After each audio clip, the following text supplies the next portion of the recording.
राज्यभरामध्ये सातत्याने अल्पवयीन मुलीवर अत्याचाराच्या घटनांमध्ये वाढ होताना पाहायला मिळत आहे। बदलापूरच्या घटनेनंतर अनेक घटना घडल्या आणि या घटनांना अनुसरून जळगावमध्ये एका गणेश सार्वजनिक मित्र मंडळाने अनोखा देखावा या ठिकाणी साकारलेला आहे। आपण आता याच जळगावच्या प्रभात कॉलनीमधील प्रभात चौक मित्र मंडळाच्या या गणपतीजवळ आहोत, गणेशाजवळ आहोत आणि या ठिकाणी आपण जर बघितलं तर हा देखावा साकारण्यात आलेला असून याबाबत जनजागृती करण्यात आलेली आहे। आपण दृश्यांमध्ये बघत असाल हे प्रवेशद्वार आहेत आणि प्रवेशद्वारावर जे फलक लागलेला आहे त्या ठिकाणी जो कटआउट म्हटलेला आहे त्या कटआउटमध्ये एका मुलीच्या हातामध्ये एक फोटो आहे आणि त्या फोटोवर असं लिहिलेलं आहे की मुलगी शिकेल पण वाचेल का, असा प्रश्न या ठिकाणी उपस्थित केलेला आहे। तर दुसरीकडे फाशीचं चिन्ह आहे आणि त्या खालीचा आशय असा लिहिलेला आहे, भर चौकात फाशी अशी शिक्षा जर दिली तरच महिला सुरक्षित राहतील, असा या ठिकाणी मत या माध्यमातून व्यक्त करण्यात आलेलं आहे। आपण या ठिकाणी आतमध्येही जनजागृतीवर फलक लागलेले आहेत आणि आपण ते पाहणार आहोत या ठिकाणी की कशा पद्धतीने या ठिकाणी जनजागृती करण्यात आलेली आहे।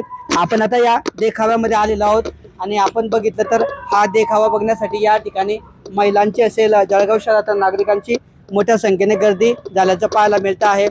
आपण आता दृश्यांमध्ये जर बघितलं तर या ठिकाणी वेगवेगळे फलक लावलेले आहेत आणि फलकावर वेगवेगळा असा आशय लिहिलेला आहे, महिलांच्या सुरक्षेसाठी एकत्र द्या, बलात्कारींना शिक्षा, महिलांचा सन्मान, बलात्काराचा विरोध करा, महिलांचं संरक्षण वाढवा, बलात्कार रोखा, महिलांना सुरक्षा द्या, बलात्कार म्हणजे अपराध त्याला थांबवा आणि यासाठी एकच शिक्षा म्हणजे फाशी, अशा पद्धतीचं मत या ठिकाणी व्यक्त करण्यात आलेलं आहे। आणि हा जो देखावा आहे साकारलेला हे जनजागृतीपर देखावा पाहण्यासाठी या ठिकाणी नागरिकांची गर्दी होत आहे।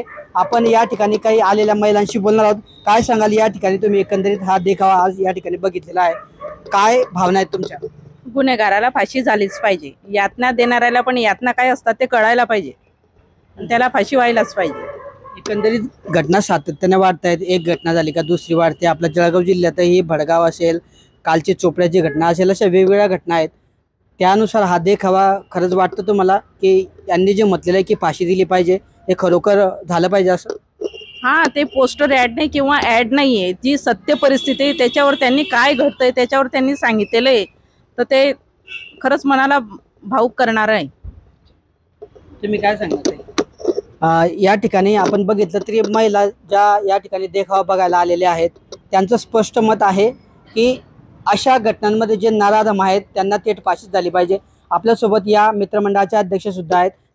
काय सांगणार दादा, आपण या ठिकाणी हा देखावा साकारलेला आहे, कशा पद्धतीने नेमकी काय तुमची थीम आहे आणि यातून नेमका काय तुमचा उद्देश आहे? आमची थीम एकच आहे दादा, आमच्या मित्रमंडळाने यावर्षी ठरवलं आजचा ज्वलंत प्रश्न समाजासाठी, आजचा सर्वात ज्वलंत प्रश्न हा स्त्रियांवर अत्याचार हाच आहे आणि त्यासाठी आम्ही ठरवलं की आता आपल्याला जनजागृती करायला हवी, म्हणून आम्ही हे सर्व बलात्कार आणि अत्याचार विरोधातले इथं बॅनर्स आणि पोस्टर लावलेत। आणि नक्कीच दादा ह्या सर्व गोष्टींना आळा बसण्यासाठी ह्या नराधमांना फाशी ही एकमेव शिक्षा आहे आणि तीच दिली पाहिजे, तरच या गोष्टींना आळा बसू शकतो। तर हे होते या ठिकाणचे मित्रमंडळाचे अध्यक्ष की ज्यांनी सांगितलं की सातत्याने अल्पवयीन मुलींवर होणाऱ्या घटना ज्या आहेत, अत्याचाराच्या घटना आहेत, हे जर थांबवायचं असेल तर या घटनांमधील आरोपींना फाशीच झाली पाहिजे, असं ठाम मत या ठिकाणी त्यांनी व्यक्त केलेलं आहे। आणि त्यालाच अनुसरून हा देखावा या ठिकाणी साकारण्यात आलेला आहे आणि त्या माध्यमातून जनतेमध्ये जनजागृती केली जात असल्याचं पाहायला मिळतं आहे। कॅमेरा पर्सन चेतन शिंदेसह किशोर पाटील, TV9 मराठी, जळगाव।